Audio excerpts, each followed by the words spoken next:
Tahimik ang gabi. Hindi dahil wala ng tunog, kundi dahil pinili na lang nating manahimik. Dati, kahit madaling araw, may kwento.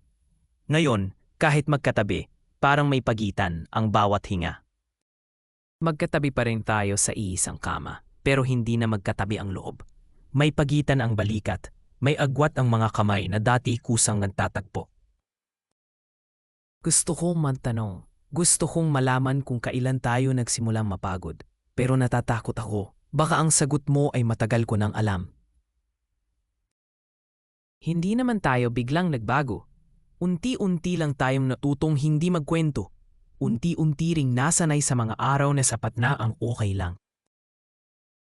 Naalala ko pa nung simple lang ang lahat. Isang tawag, isang yakap, sapat na.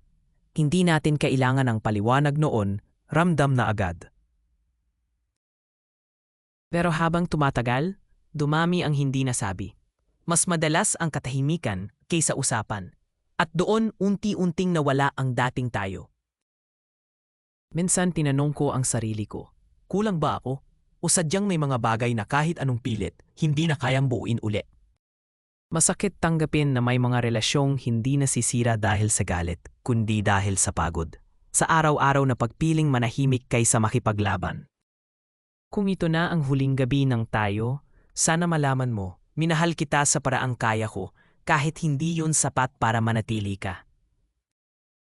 At kung bukas, magising na lang tayong parang stranger, sana maalala mo na minsan, pinili nating subukan, kahit masakit ang dulo.